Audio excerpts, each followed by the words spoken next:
It's time to pull those belts tight, race fans. The front stretch is coming at you, presented by Joe's Karting in Council Bluffs.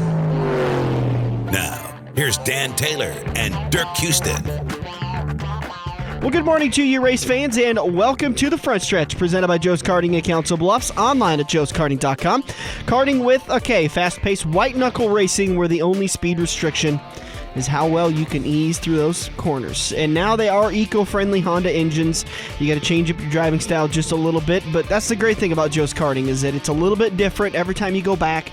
They don't keep things just the same thing. It's not like Chuck E. Cheese's or the Amazing Pizza Machine where it's the same thing every time. They like to change things up every once in a while, and I really like that. And if you get out there and you run a really fast time, you can enter their best of the best every month. They got a contest for every month, and come over and have kind of like a big feature race for you at the end of the month. Yeah, it's a lot of cool things they do over there at Joe's Karting. Make sure you like them on Facebook, find them on the website, joeskarting.com, or you can Google them and give them a call. Head down there and find out what we've been talking about for the last couple of years. That is Dirk Houston. I am Dan Taylor. We are back to the 2016 race season. Man, they've been on the track. It has been so cool. We didn't get to talk about it too much last weekend because of the the way the show's set up. We record on Tuesday nights, and then they had the Sprint Unlimited on Saturday night, and that was a lot of fun to finally see some cars out there on action and to kind of see a couple of guys on Sunday get pegged with some issues. We'll talk about that coming up in turn number one. We got a few news and notes to talk about, but it's been so great to see action back on the track. And as they're making laps at Daytona, you're smelling the beginning of that dirt season is just, I think. Hey, dirt season started too, buddy, just not here. We've got some local guys really doing a job out there. Well, that's the great thing about dirt season is it never really does end, does it? Because it just moves to the south and then maybe over to Australia. It's a little bit more expensive to go and watch it if you want to keep watching it in December and January, but well worth the trip from what I understand. Yeah, the pit pass is probably only $30, but the travel will kill you. Jack Dover did it a couple of times. He said it's about a 24-hour trip. It's like 23 hours, right? Yeah. Which just blows my mind, and then the plane ticket, you're probably looking $2,500. I would guess more than that, but I've never priced it, I really can't say for sure. I would think $4,000 probably. I think when I flew to Germany, which is not near as far, I think my plane ticket was $1,800, so probably somewhere around 25, 26. It's in there, but yeah. So we got a lot of show lined up for you today. We're going to talk some news and notes in turn number one. We'll also talk with Larry White, who is in the Nebraska Auto Racing Hall of Fame, about his time up on the flag stand. We'll talk with Tad Pospisil. First thing we're going to do, I'm going to get clarification on his last name because I've been calling him Tad Pospisil as I see it spelled out. But and I used to work with an Anthony Pospisil, so I need to get clarification on his name. But we'll figure that out. And he made a big announcement earlier this year. I grew up with somebody that was called Pospisil with the same spelling. Okay. So. Well, then I'll get that figured out, and I'll apologize to him for butchering his name for the last 2 years. But we'll talk to the driver of the 04. He made a big announcement about his plans for 2016, so we'll find out those. And then in turn number 4, what are we going to do in turn number 4? Oh, yeah, we're going to preview the Daytona 500. There we go. Now we're talking. Race. The Great American Race is here. It's finally here today. And the party at Quaker Steak and Lube kicks off at 11 a.m. this morning. We're going to team up with our friends at CD 105.9 and Steve King, and we're going to have a heck of a time giving out prizes, signing up people for the Pick'ems contest, and getting this season underway. And did I hear correctly? $5 off a bucket of wings? Yeah, it's a full bucket of wings, which that's a lot of wings. There's no way one person can eat that. In fact, what are they doing with the rest of the chicken? That's all I want to know. Who knows? It's going down the road to KFC, I guess. But yeah, so it's been a long off season. What's been going on with you, bud? Well, first thing, I need a little shout out. A cousin of mine, Matt Reed, affectionately known to the writers of the World Herald as Andy Reed, was a kicker for the Class A. Did they mess that up? Yes, they did. So Andy Reid officially quit from the Kansas City Chiefs head coach. Went back to kicking high school. My cousin was a kicker for the Class A state champs here in Nebraska, the Millard North Mustangs, and signed a letter of intent to keep his leg in the state down at Peru State College. Going to be a Bobcat and hopefully set a few career records down there. Oh, sweet. That'd be a lot of fun. So I guess we're going to get season tickets down there then? Well, I don't know what kind of package we can work out, but maybe we can get some advertising from the college. We'll see what we can do. Oh, cool. That's a lot of fun. So, I've gotten back from Costa Rica, and I was missing it for a little bit, but the weather we've had the last couple of days, oh, man, it's just gorgeous lately, and I'm not complaining at all. Unfortunately, we weren't able to get that dirt race at I-80 put together for Thursday night. It was supposed to be 63 on Thursday, so I was thinking maybe we could get a quick little pick-me-up race together, but unfortunately, all the employees are off on vacation, and most of the owners are down in Daytona enjoying the racing. That'd be the first time for us to promote then while the owners are gone. That's a good point. But Lee Ackerman did put me in my place. He said, you're going to have to answer to Grace. And I thought, oh, okay, well, there goes that idea. If we make a buck, I'm sure Grace will be fine with the whole thing. I don't know. If we break her track, we're going to be in deep trouble. And I don't know if you noticed, but I have a habit of breaking things. If we break dirt, then we got to start over. It wouldn't be the first time. There's a reason why my dad didn't let me take up the family farming business. It's because I ended up costing him more than he was able to make off the family farm. But so we don't let you prep the track. That's already decided. We're going to put Lee Ackerman in there for that. And Pat Eccles was all set to go with the safety crew. Yeah, we had that part lined up. Should have been a good time. All right, let's talk about some NASCAR news and notes. The Wood brothers were not issued a NASCAR charter. And I can't decide if I have a problem with this. So kind of help me out with defining this. A part of NASCAR's statement when they came out and said, we're going to award charters to 36 teams. One of the requirements is that you must have been a full-time team since 2013. Well, they didn't say full-time team. They said you must have attempted to qualify for every race since 2013. And since Wood Brothers have been a part-time team, they have scheduled misses. They just haven't had the funding, the sponsorship, the whatever to be able to run since 2008.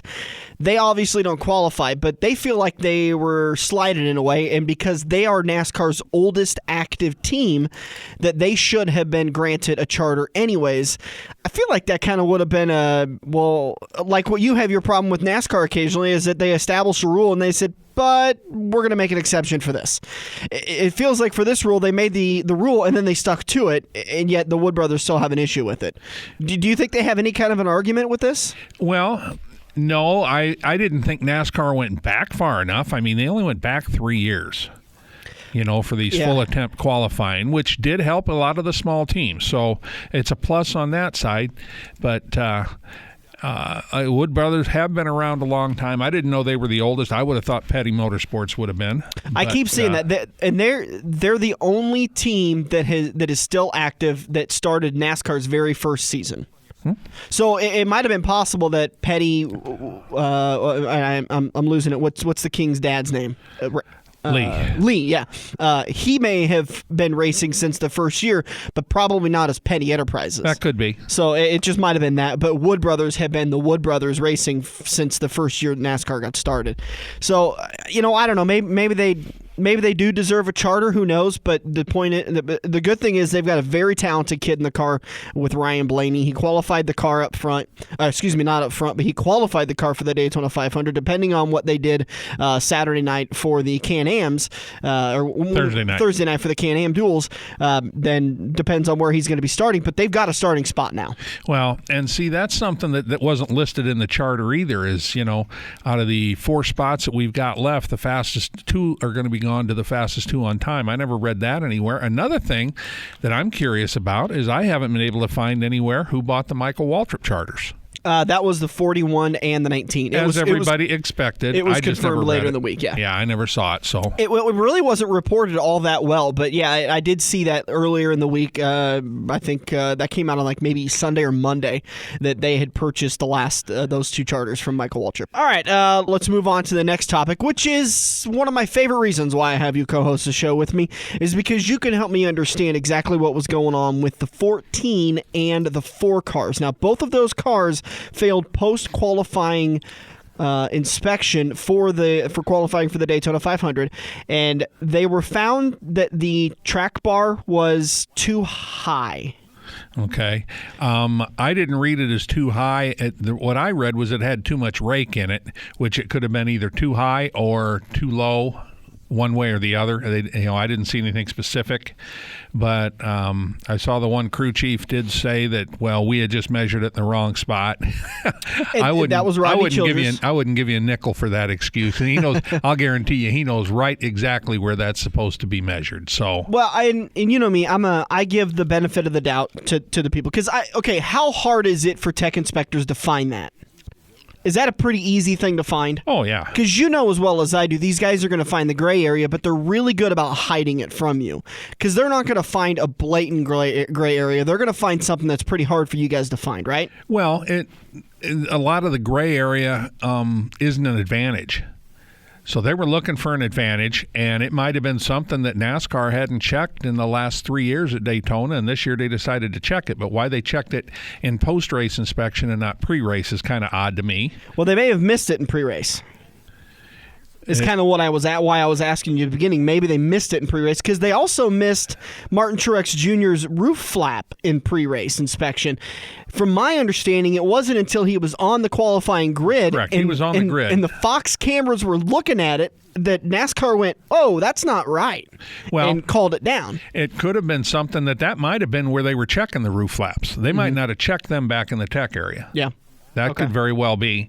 And it could be, there's so many things with those roof flaps, having worked with them.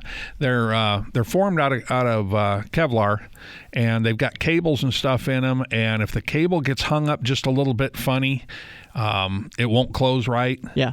But the whole thing is you could see the inspector was pushing down on it, and he could get it to go down right. But then when he'd let go, it would come back up.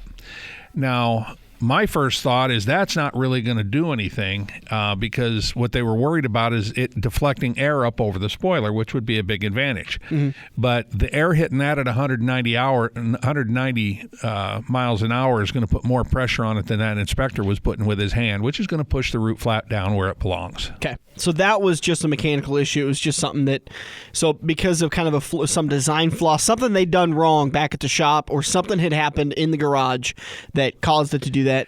It could have very well have been something. When they had that flap and rolled through tech, it was down just like it was supposed to be. And the inspectors they've got a little fish scale because those things have to open with like 2 pounds of resistance. Okay. And they put the little plunger on it and they pull it up and make sure it opens with its 2 pounds of resistance. And when they unhook that plunger, they must have extended the cables, and the cables got bound up. Like I said, a couple things could have happened, but they would not let them fix it because when I read the article, they wouldn't let them fix it out there on pit road in qualifying line. They put them on the 5-minute clock and rolled them back. Well, once you roll back at Daytona, it's 5 minutes just to get back to the garage area. Yeah, it's kind of a big place. Yeah. So that took him out of what's there right away. Martin Truex is in the race. It's just a matter where he's going to start, and it's just those guys don't like to start clearing the back for the twins.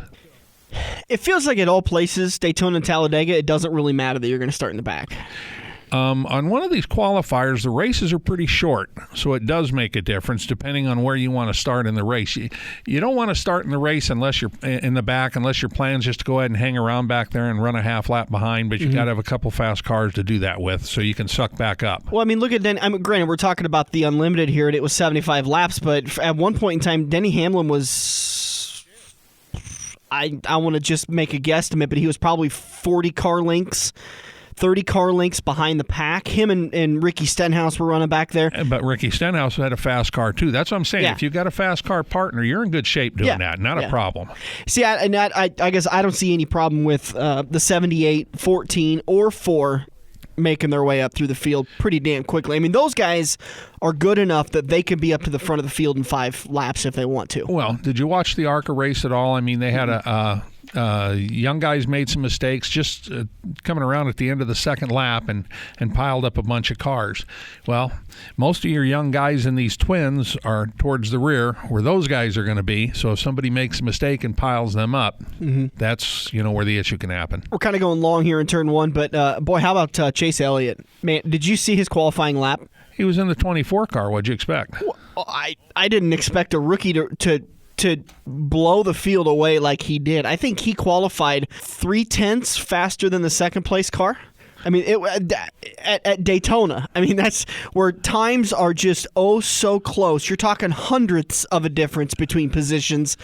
He he absolutely tore that field up. Hey, when he got out there, if going down the back straightaway, if he caught a tailwind of 5 miles an hour, that's all it would have taken to do that. Yeah. So, and it was a windy day that day. But still, I mean, kudos to him. Great job for him. I think he's one of these few rookies that has the ability to succeed early on, because NASCAR is becoming one of those sports that's much like the NFL and the NBA, where the spotlight is incredibly bright. And somebody like Kyle Larson, when he came in his rookie season and did so well, everyone was expecting so much more out of him. But, unfortunately, I hate to knock his organization, but he doesn't have the organization behind him like Chase Elliott does.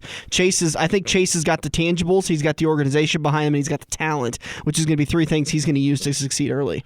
Well, I mean, he's always been in good equipment, having driven for Junior in Second Chance Motorsports there in the Xfinity Series. And obviously Hendricks has got all good stuff. But you look at another Hendricks driver, Casey Kane, hasn't had the most success with a ton of talent. Joe Koziski's got a theory that 5 car is cursed. That could be. Because that 5 car, no matter who has sat in it, has struggled. So maybe it's time that old Hendrick retires that car. Well, retires a number. I don't know how many numbers are left, but there's not many. That's the reason why we don't retire numbers in this sport. But no, Chase did a great job. I'm not going to take anything away from him. Yeah. Matt Kempthus did a good job. Very good. I thought it was kind of funny when I was watching practice. Logano, Ryan Blaney, and Brad went out right at the end of the practice and hooked up in a 3-person draft and just shot to the top of the board, obviously, just head and shoulders above everybody. And the announcers go, well, this will be great because they're talking about weather coming in for qualifying, and they go off of practice times. Well, unfortunately, they go off of the practice times for the first practice, not the whole practice. You can't expect Fox to get everything right. They wouldn't have, they wouldn't have known it. Yeah, but it wasn't DW saying it.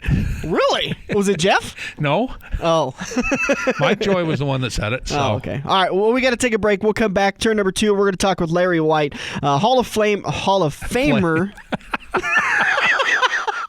Hopefully he doesn't hear that I said that. Hall of Famer in the Nebraska Auto Racing Hall of Fame for his time up on the flag stand. We'll talk to him coming up here in just a little bit on the front stretch.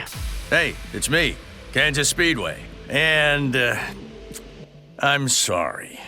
Sorry for the barehanded slap of adrenaline and the burnt rubber aftertaste. Sorry other tailgates will seem lame. Yeah, real sorry about that. It's the NASCAR Sprint Cup Series GoBowling.com 400. Saturday night, May 7th, Mother's Day weekend. Yeah. Sorry, Mom. Tickets at KansasSpeedway.com. You're welcome.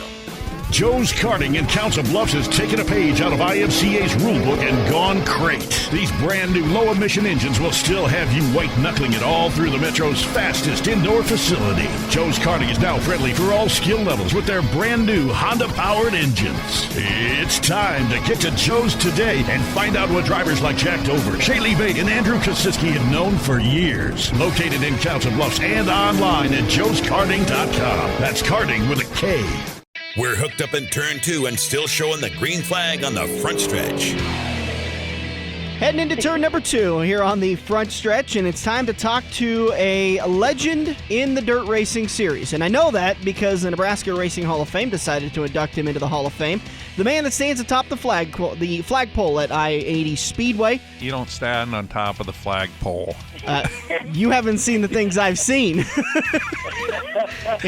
I thought maybe he had a few too many, but he did it really well. He might have been sitting on top of the flagpole, but he wasn't standing up on there. The flag stand. The man with the flags in his hand, Larry White, joining us. How are you doing, sir? I'm doing very well. Nice to be on. It's great to finally have you on the show. Dirk's been in my ear all year long, and I finally said, oh, well, I suppose it's time to have him on the air with us. So let's talk a little bit about it. What got you started? Were you like a junior flagman, kind of just waving flags at karting races, or what got you started into racing? No, I grew up a race fan. My dad worked on a race car when I was a little kid, and we raced 3 nights a week. So I've always been in racing. And then a gentleman kind of was trying to bring back 410 racing to the area, and he and the owner of Eagle Raceway tried to put together a 410 racing on Friday nights back in 1976. I don't think you were probably even born then. Nope. Dirk was, though. Yeah, I was drinking beer by then. That's good. Oh, well, gosh. But anyway, he said he was looking for a flag man, and I seen him one night at a bar, and he goes, White, he says, I got just the job for you. He talked me into it, and it lasted for about a year and a half. He tried to race on Fridays, and it just wasn't a good night back then. And after that, I started at Eagle Raceway when the Beechams bought it, and that was in '82. And I've been flagging NASCAR races and sprint car races and whatever else since then. Take me back to working with your dad. Were you a crewman in his pits? No, I was like Gopher. 7, 8 years old. Yeah. I mean, I was just a little bitty kid. But Well, I always heard that and I've heard it today that there's rules against kids in the pits, but I don't really see it getting followed a lot. Well, that rule kind of went away. I mean, NASCAR, plain and simple, at sunset, until sunset closed, you had to be 18 to be in the pits. Okay. I mean, Yes, once NASCAR exactly. took over. Yeah. I'm not sure, Yeah. Larry, when did you start at sunset? I started in '84. Okay, because I've been going to sunset since I was, like you're talking, 3 or 4 years old when my dad raced, and I started working there with you in '89. So I knew you were there for a few years. In fact, when I started in '84, Craig had come down and do some races at Eagle because at that time they had taken on NASCAR and stuff too. So I had met him, through that. But until I started flagging there, I had never gone to a race at Sunset Speedway. I was a big sprint car fan, and Lincoln was always a sprint car town. Yeah. So, and they raced on Sunday night at the time earlier. So I had never been to Sunset Speedway. In fact, I went up there one day after he told me that, he'd like to come just to see what the place was like. Take me back to... go ahead. Go ahead. No, go ahead. Take me back to that first time you were flagging. I think you said it was at Eagle Raceway. Had you had much flagging experience before that, or any kind of a course or anything? That's the key to the first time. Absolutely. Well, I mean, I guess not. because I said it first time at Eagle, and that's when you were talking about you kind of gotten started, but no training or anything like that? My only training was going to car races and watching, and knowing what, if I would ever do it, how I would do it. And there's no training involved. It's basically just going to races and seeing how things are done. And a real good friend of mine, Bob Nicolite, who is also in the Nebraska Auto Racing Hall of Fame, he kind of took me under his wing when he was flagging way back when. And we just, became friends, and he was real good friends with my mom and dad. So it was kind of like, I looked up to him because it just looked like fun. You got to meet all the drivers and everything. And I thought, God, that would be so much fun. Well, and let's not kid ourselves. It's the best seat in the house. It is. It really is. There's nobody in front of you. Yeah. You don't have to work. And you can't hear the fans because, you got your headsets on and stuff. Yeah. So you can't beat it. It is, and it's free, too. You get in free, which is really nice. Well, and then it kind of feels like a little bit of robbery. I know I feel like this at I-80, but don't tell Joe Kaczynski that, but you get paid while you're at it. Well, yes. Yeah, that's a benefit, which is really nice. Larry, you were supposed to say you do? Well, back when I first started, it was kind of that way. I wasn't sure I was going to get paid every night because it kind of depended on how many people were in the grandstand and if there was enough money left to pay me. But back then, it was so much fun just being involved in doing it that I really didn't care. Do you get to have relationships with drivers, or do you worry about that maybe affecting any of your calls? Well, I've been fortunate that I've been able to be around racing as long as I have, and I don't have any personal relationship with drivers, but I do know a lot of them, and it does not affect my decisions anyway, because my big thing is I try to treat everyone the same. I don't try to give this guy a break or that guy a break or something like that, and I don't treat the new guys any different than I treat the old guys. I mean, you should treat them all the same. Right. They all work as hard as they can, and they deserve every chance that they can to succeed. Absolutely. Well, and 90% of what happens anyway is the race director yelling at you through a set of headphones, So Well, it is nowadays, yes, more so nowadays than it used to be, because when I first started, we didn't even have headsets.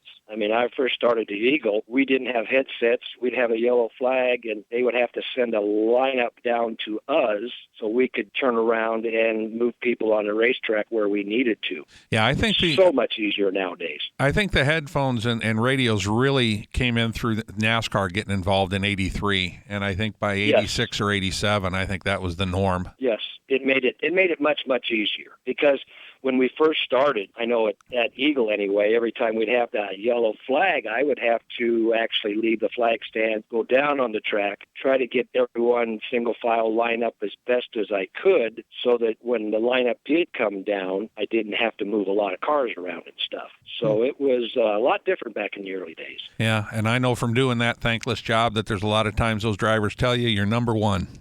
Well, I think they're always doing that to the officials up in the scorer's booth rather than me. Yeah, we're just relaying. We're just relaying. We're talking with newly inducted Nebraska Auto Racing Hall of Fame member Larry White. Larry, take me through. I haven't been to a lot of races, but this year I got to see some really great racing on I-80 Speedway, and it seems to be that there is a judgment call a lot of times when it comes to sprint car restarts. Am I off on that? That it's there's kind of a little bit of a give and take area. Well, as far as you're talking, two abreast start or single file? Two abreast. Yeah, well, sprint cars are really, it kind of depends on if the leaders pretty much take off at the line that they draw on the track. As long as nobody towards the back is trying to gain an advantage by getting out of line and stuff, it's usually green and go. But now if someone, like say in the third or fourth row, tries to fan out and get a jump on the guy in front of them and things like that, that's when you have to call things back. But most of the time, most of the drivers are pretty good. They don't want to get in trouble. Well, and it's the same with a late model race or even a compact race. If the guys in the back are trying to scoot around the outside or something, you got to hold them up. Oh, yes, exactly, because if you let them do it once, it just takes one other driver down in that infield seeing that, and they think, well, everybody can do that. So if you don't get on it right away and be tight with it, you're just opening yourself up for a lot of problems later on. What's your leniency for calling a restart back when a night's going long? Do you kind of have to sit there and say, well, it's 11:30, we still got 2 features to go, so I'm going to need to let that restart go, or do you call it regardless?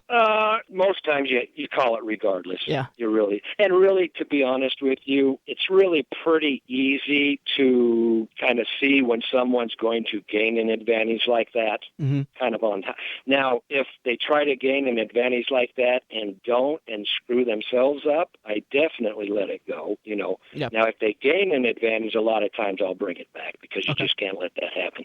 What about a situation where maybe you got a little hot under the headset over a driver? Because I know sitting there and watching the races, I've gotten frustrated at some of these drivers, and I have no say in calling anything. I got to imagine you officials have gotten a little frustrated from time to time. Well, I can tell you what he does, because there was one night 5 or 6 years ago, when the only year I ever did lineups, that was the night that we had the Dumpert and Sanders deal. You remember that, Larry? I'm sure you do. Was that video in the pits that I keep seeing going around Facebook? Yeah. They were about running over me at the end of the front straightaway, and Larry just started booting them.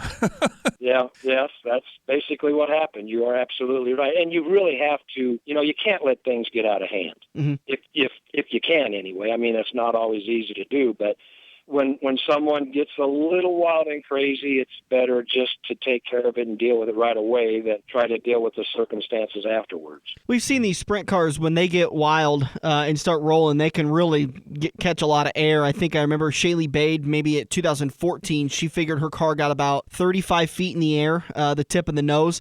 Have you ever kind of gotten in danger by a car wrecking as it's coming towards the start-finish line? Not at I-80, but at Eagle Raceway, yes, because the flag stand was a lot lower, more towards your racetrack, which, in fact, to be perfectly honest with you, I'd like to be lower because it's easier for the drivers to see you if they need to see you for some reason or another. And it got hit. Well, we had a right rear tire fly off of a car one night and come right over the flag stand. In fact, It hit the safety bar right behind there, and the guy who was helping me then never helped me again. I don't know why. He had enough. And then there was a night where one guy lost it coming out of turn 4, and he actually hit the flag stand with his right rear tire and bent the flag stand a little bit. But you're so close that you have plenty of time to move out of the way, and that's what happened. We were clear to the backside of the flag stand, and it was not that big. It looked bad from the grandstand, and my wife had heard about it. She sold tickets at the racetrack, and she heard all the oohs and ahs, and someone come running down and said, "Oh, the race car hit the flag stand," and she was pretty little paranoid. I'll bet. Larry, No, it's not that tough a deal. You've been inducted into the the Nebraska Auto Racing Hall of Fame. You've been doing this for quite a few years. Is there any plans to retire, or are you just going to keep waving that flag as long as the good Lord lets you? Well, it's funny you say that because a couple of years ago I told Joe Kaczynski, I got like 2 more years left in me. Mm-hmm. Well, that was about 3 years ago because I was going to retire at age 60. I thought, well, that's enough. But I really enjoy it more now than I used to because it used to be kind of a grind because I worked Friday, Saturday, and Sunday nights. Yeah. Now I'm basically just at I-80 on Fridays, and then I do the SLMR, when they race. So my schedule has been cut way back. So I guess as long as I'm having fun for a while, I might just keep on doing it. Well, they can I know the drivers might not like hearing that, but oh well. They can give you a bionic shoulder. I mean, you could go forever. Yeah. Well, but that's probably the biggest. I learned after about 5 years that I needed to start learning to flag with either hand because I'm left-handed and I always used to do it left-handed. And then after a while, like you say, it gets tired. Yeah, your shoulder gets worn out. Yes, and the biggest thing is the wind. I mean, sometimes you have to flag left-handed because of the wind, or you have to flag right-handed because of the wind, because it's just easier depending upon how it's blowing. So I learned that about 20 years ago, and that really made a huge difference for me. Have you ever had any opportunities to go and flag at a track like maybe Eldora or Knoxville, or maybe even go up the chain, up the NASCAR circuit, maybe go flag a Truck Series or Xfinity race? No, I've never had that opportunity, and that's one of those things I'd often thought about would I really want to. I have had the opportunity to flag like at Belleville, Kansas when they've had their midget nationals. Mm-hmm. I'd done that for a few years off and on, which was a lot of fun. But as far as branching out, no, I've been so busy staying around here and stuff that, and it's always been weekly things, so I've never been open to have the opportunity to go somewhere else. Well, it hasn't been a career for you. You've had a full-time job, like most of the local officials do. So yeah, and I'm sure that they wouldn't pay enough for it to be a full-time job. Yeah. So I can vouch for that. Yeah, I'm sure you probably can. So, and I was very happy just working around here and getting to meet a lot of drivers and fans and owners and stuff. It's been a really nice, fun time.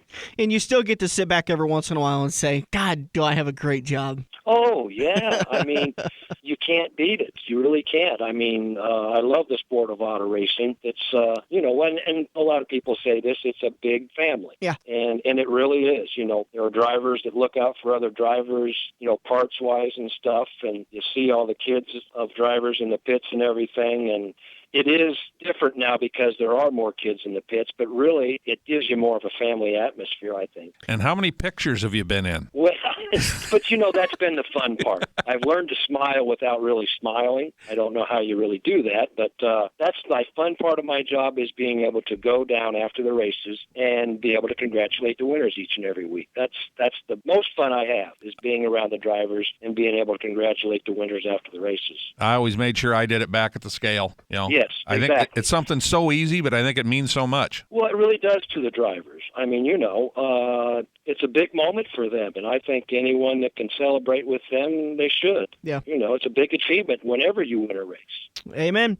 Larry White, we appreciate you joining us, sir, and congratulations again on getting inducted into the Nebraska Auto Racing Hall of Fame. Well, thank you very much. That's one of the highlights of my life, to be honest with you. I look forward to seeing you at I-80 this year, all right? You bet. Thank you. We'll see you. I'll even come throw dirt clods at you. Oh, that's all right. I've had people throw beer cans at. Yeah, but you caught most of them and drank them. Well, I won't comment on that. And maybe if we get you out there for the Silver Dollar Nationals, we can get you to dance on that pole again. Yeah, that would be fun. Sure, no problem. Give me enough alcohol, I can do just about anything. There you go. Larry White, thank you very much, bud. Have a good one. Thank you, guys. Thanks, Larry. Bye. You bet. Bye-bye. All right, we took a while in that break, so we're going to come back. We'll be back here in turn number 3 on the front stretch. Are you looking to book your next outing? Look no further than Joe's Karting in Council Bluffs. Located just north of Bass Pro Shop, Joe's Karting can handle outings of well over 100-plus people. Bachelor parties, corporate outings, team building, birthday parties, and much more. Give Buddy a call today and reserve your outing. Joe's will even work with local restaurants to cater your event. Book yours today at joeskarting.com. That's karting with a K. It's time to get to Joe's and find out what everyone already knows. If you love wings, if you love rings, and all kinds of other tempting things, great times, great food, get to Quaker Steak and Lube. Quaker Steak and Lube is the official watering hole for the front stretch and the best place to catch all the NASCAR action today. Open at 11 a.m. with delivery available to Council Bluffs. Great times, great food, get to Quaker Steak and Lube.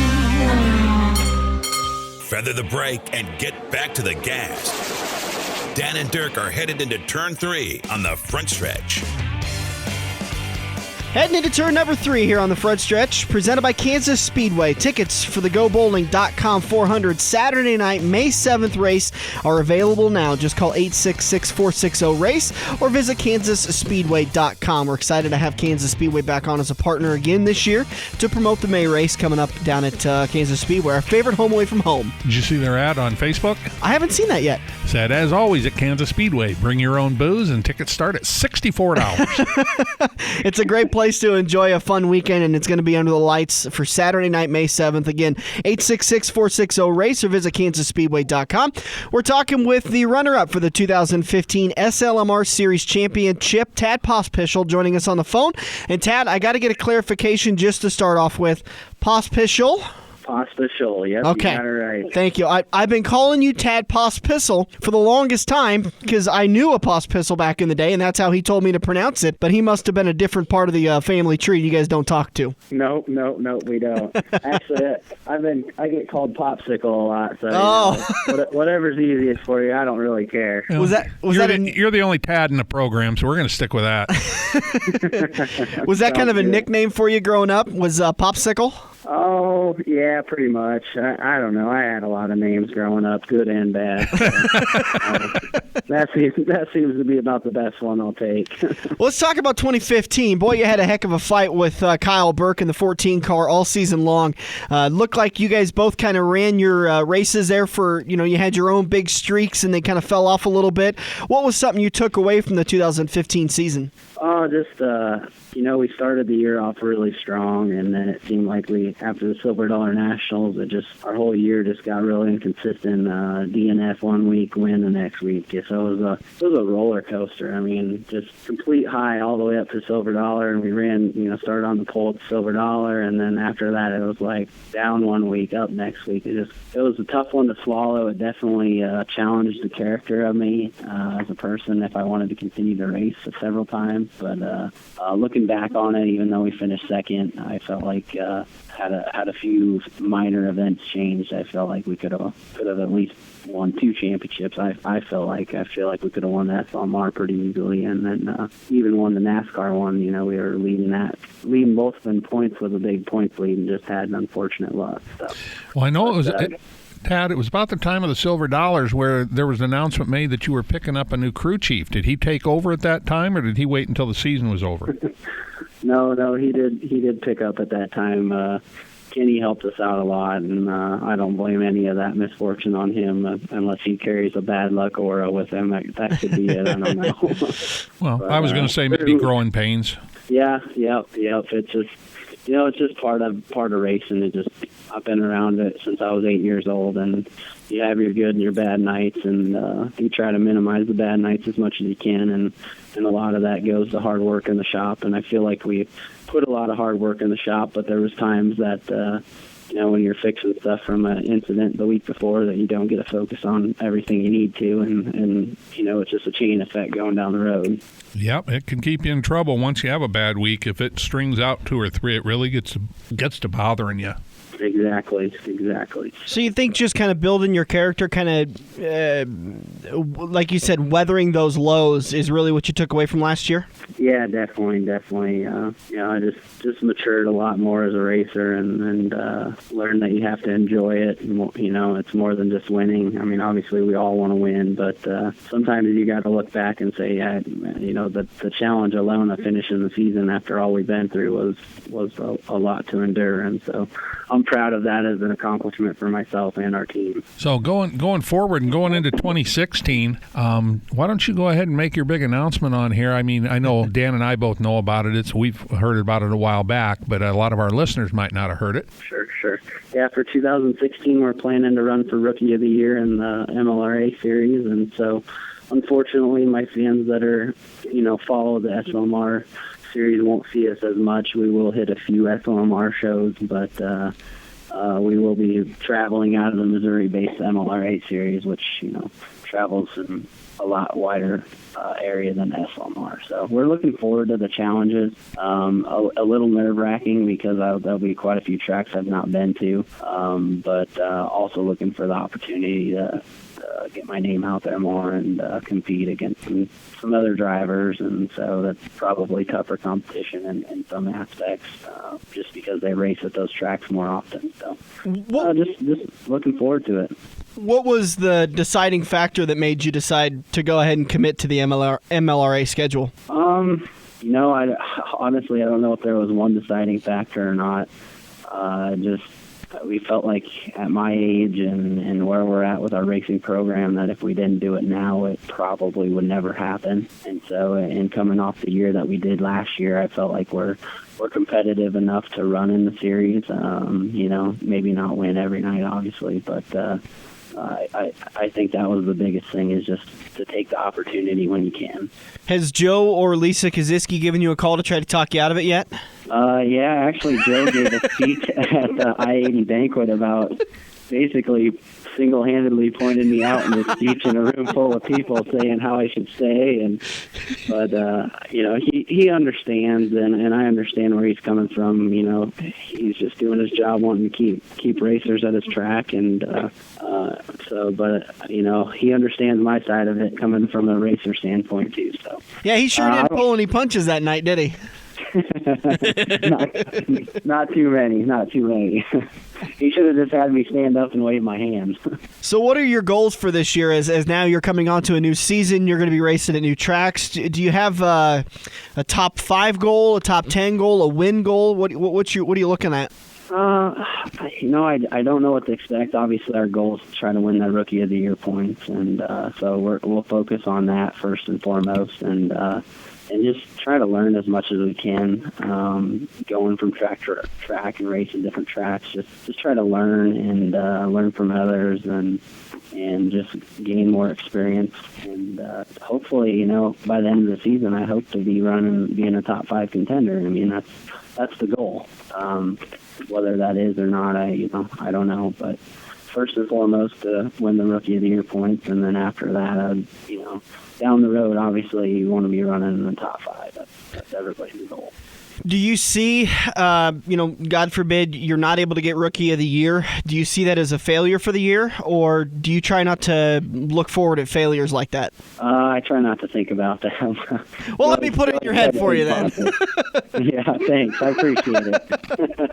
I don't know. It just depends. If we come out and we're really bad and that's the reason that we can't, win Rookie of the Year, then yeah, I would consider that a failure. But where it's an instance where maybe we got it wrapped up and we have some terrible luck again and we lose it that way, that I don't think I'd necessarily call that a failure, just unfortunate luck. And lately it seems like that seems to plague me a little bit. But hopefully we can kick it here in 16. Well, I called in some favors, and I got gas prices lowered down for you, so you're not going to spend so much money on fuel. Is there anything else I can help reduce so that keep these travel costs down for you? Yeah, maybe some food costs. Okay. If you want to throw a few food stamps my way or something, that'd be good. I'll call Chris over at Quaker Steak. I'll have some wings sent your way. Perfect. Got any hooks up the state patrol so we can get to the races a little faster and on time? Hey, I didn't even think about that. There you go. Did you make your yearly contribution to the State Patrol? I did not. They didn't call me. So you need that sticker on the back of the hauler. Fraternal Order of Police. Well, Tad Pospisil, what's a good way for fans to follow? You got a Facebook page and all that, right? Yep, we have a Facebook page, Pospisil Racing. We don't currently have a website anymore, just mostly because I do a lot of the Facebook posts, and trying to do two is too much. And so follow us on there, and we'll have schedules on there and post when we're racing and where we're racing and times. And so photos of the cars and finishes. And so hopefully you guys keep following us and catch us at the racetrack sometime. Well, we're going to miss you out there on a weekly basis at I-80 Speedway, but we'll catch you at the specials. Sounds good. Thanks, guys. Thanks, buddy. Have a good season. Good luck to you. You too, bud. Good luck to you, Tad. Tad Pospisil, driver of the 04, now headed to the MLRA Series. That should be, probably see him there for maybe a year or two if he starts to see some success. Maybe we'll see him up at the Lucas Oil Late Model Series. Well, Lucas Oil Series does a lot more traveling than what the MLRA does. But, yeah, if he Rookies of the Year, you never know what that might lead to. That could lead to a decent sponsorship or getting a ride somewhere and maybe jumping up a series. And if I'm not mistaken, I do believe that new crew chief of his is the former crew chief for Jimmy Owens, right? Correct. During Jimmy Owens' run a couple of years ago when he had a really good couple of seasons. So he's definitely got a crew chief worth experienced crew chief. Right, that's what I'm trying to say. He's got a crew chief that's got a little worth to him. He's a very talented driver, so maybe that's going to be a good winning combination. We're going to take a break. We'll come back. Turn number 4. We will wrap this baby up. This is the Front Stretch on AM 590, Omaha's ESPN it's me, Radio. Kansas Speedway. And I'm sorry. Sorry for the barehanded slap of adrenaline and the burnt rubber aftertaste. Sorry other tailgates will seem lame. Yeah, real sorry about that. It's the NASCAR Sprint Cup Series GoBowling.com 400. Saturday night, May 7th, Mother's Day weekend. Yeah. Sorry, Mom. Tickets at KansasSpeedway.com. You're welcome. Joe's Karting in Council Bluffs has taken a page out of IMCA's rulebook and gone crate. These brand new low-emission engines will still have you white-knuckling it all through the Metro's fastest indoor facility. Joe's Karting is now friendly for all skill levels with their brand new Honda-powered engines. It's time to get to Joe's today and find out what drivers like Jack Dover, Shaylee Bate, and Andrew Kosiski have known for years. Located in Council Bluffs and online at joeskarting.com. That's karting with a K. It's checkers or wreckers as we enter turn 4 on the Front Stretch, presented by Joe's Karting in Council Bluffs. Welcome back to the show. Heading into turn number 4, just about ready to wrap this baby up. Brought to you by Quaker Steak and Lube in Council Bluffs, the official watering hole of the Front Stretch. Make sure you get down to Quaker Steak and Lube today. Amazing deals on wings, beers, margaritas, Bloody Marys, prizes to give away for the Daytona 500 party that is being hosted by the Front Stretch and CD 105. We've got some great little knick-knack prizes from Quaker Steak and Lube. Plus, Chris is going to do the $100 to guess the winner. I think we were talking about it like a week and a half, 2 weeks ago, and I think he just cash is king. No Visa gift cards, no gift card to Quaker Steak and Lube. It's going to be a cool $100 in your pocket if you can pick the right driver to win the race. And the tiebreaker going to be the same as last year, a number of cautions? I would assume so. When you got a good thing going, there's no sense in changing it up. So I think that'll probably be your tiebreaker. If do you want to kind of do a little bit of actually let's recap the Can-Am duels from Thursday night. Thursday night that set the rest of the field. So obviously Chase Elliott and Matt Kenseth were the two fastest qualifiers when they did qualifying last Sunday. And then Chase and Matt started on the front row in their respective Start on the pole. Can-Am duels. And it's always a real question of how long do those two really battle during the Can-Am duels? Because if they're caught up into an accident, they go to the back of the field if they can't get their car fixed. You know, there's chances where it dings or rubs or something like that. But why are you doing Matt like that?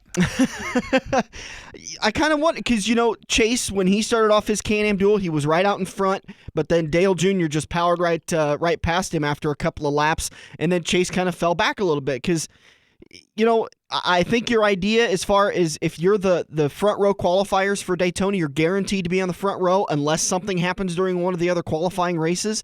I think your idea is let's go out there and see how my car reacts in the front and in the pack for a little bit, but then let's play it safe because I don't want to destroy a car.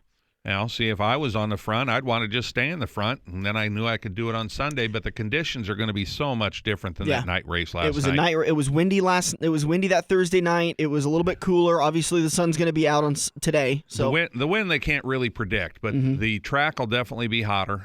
I mean that's a given. And I mean they used to run these duels at noon, so why they moved them tonight, except for television. Obviously, that's got to be the only dollar. Yeah. That's the only reason I can ever think of. But so practices happened all throughout the week. We saw Jimmy Johnson be fastest in some practices. I think Dale was fastest in a couple of practices, and then the Can-Am duels happened. And Dale Jr. wins the first one. Kyle Busch wins the second one. Quite frankly, they weren't the most exciting Can-Am duels I think I've ever seen. It was pretty follow the leader. It lived up to exactly what the announcers were saying. They said one Can-Am duel is always boring and the other's always a slugfest. And the second one on the last lap turned into a slugfest. And the cars behind the leader got the worst of it, but I guarantee if that's on Sunday, the leader's going to end up in the wall because they're not going to take his blocking like that. They're going to punt him. I got a real kick, and I enjoy Danica Patrick. I hope that she succeeds in this sport. I really want to see her do a lot better than she's been doing in the last couple of years. But I couldn't help but laugh. I don't know if you noticed it when watching the second Can-Am duel. At the end of the race, when the wrecking was all finished, out of nowhere, with nobody around her, comes Danica Patrick sliding into destroying her car. And I'm, the black helicopter in me is thinking, maybe she needed to be in a wreck. Maybe, I don't know why. But how you can't control your car like that. Well, she got in the grass. And then when you get in the grass, you're done. But way before that, she was well behind the pack. She was slowed down when this wreck was going on.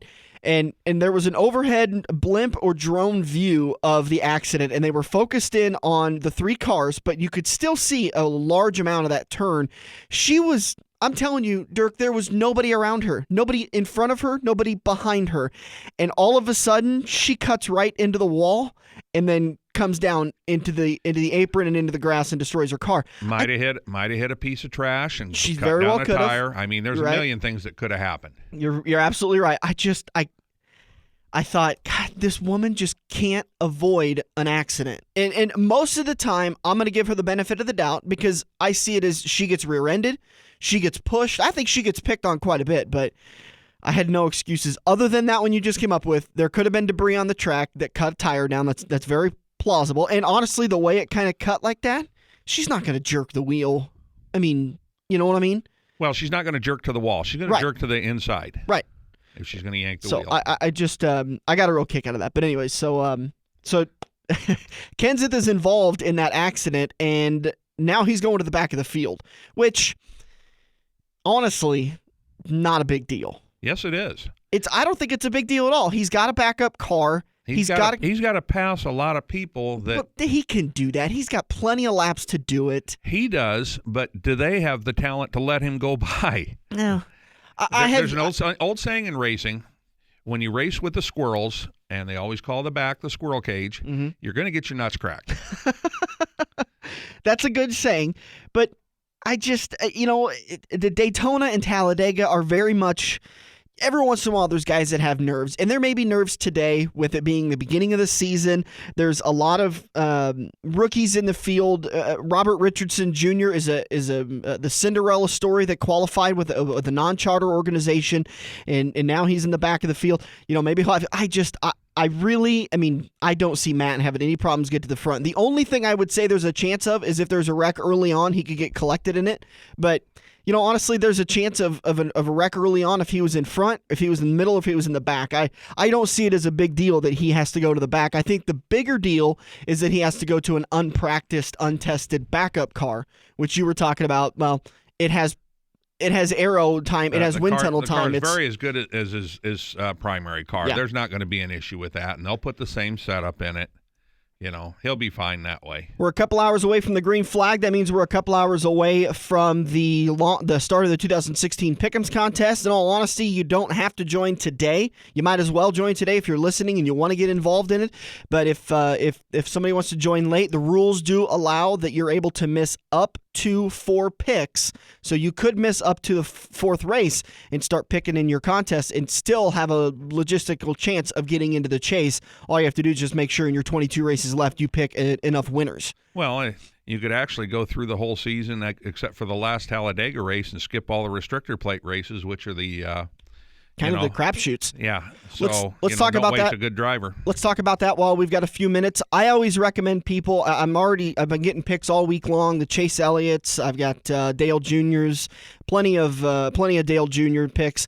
And I always encourage them. I think you've echoed this too. Save your really talented, high organization picks for tougher tracks that really test a driver's ability and test an organization's mechanical structure. So the best example is save your really good picks for Martinsville, like your higher organizations, your Hendricks, your Joe Gibbs Racing, Stuart Haas.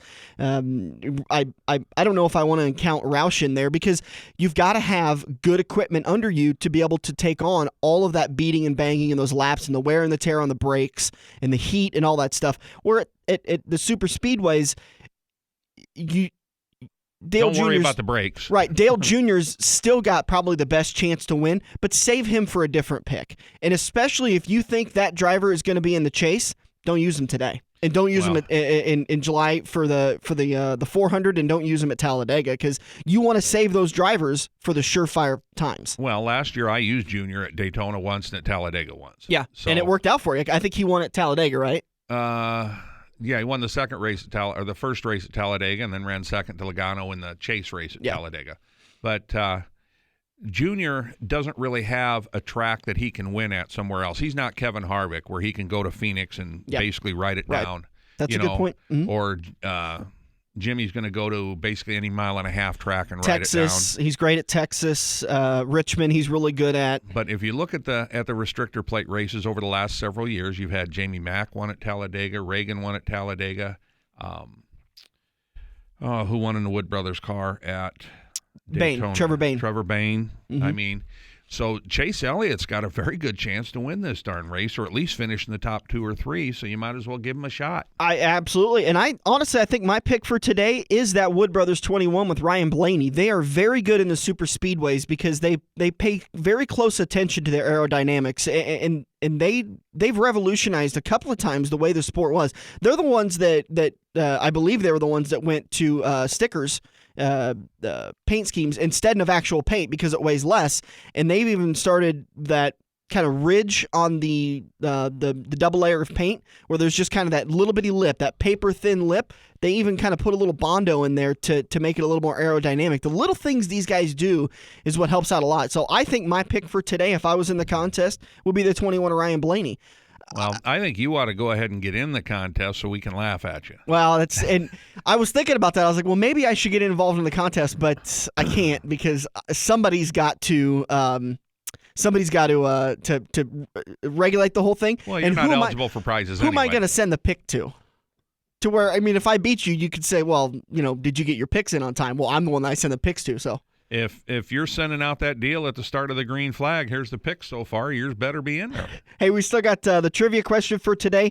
Make sure you get ready. 402-573-0590. We're going to give away a family 4-pack of Arena Cross passes for this coming Friday at the it's not this coming Friday. There's still another week. 5th. Yeah, March 5th at the CenturyLink Center. It's a family 4-pack for the Saturday night event, the AmSoil Arena Cross races, and make sure you join us. So we'll give those away right now. Dirk, you got a question for us that you'd come up with. It's a pretty easy one, but let's talk about it. All right. Now that we've got some new rules in NASCAR and a new charter package, how many teams received this new charter? How many teams received the new charter? It's brand new for 2016. We talked all about it in Turn 1. We talked about it last weekend. So if you pay attention to the show, you can get it right. 402-573-0590. First person to get it right is going to get the family 4-pack. We'll get that set up for you tomorrow. We'll get you a call and make sure you get all your tickets and everything. Are we going to have one of these family 4-packs to give away this afternoon? I'll check. I don't know. I guess I haven't checked yet, but I'll check. I'll see if we can give them away today at Daytona.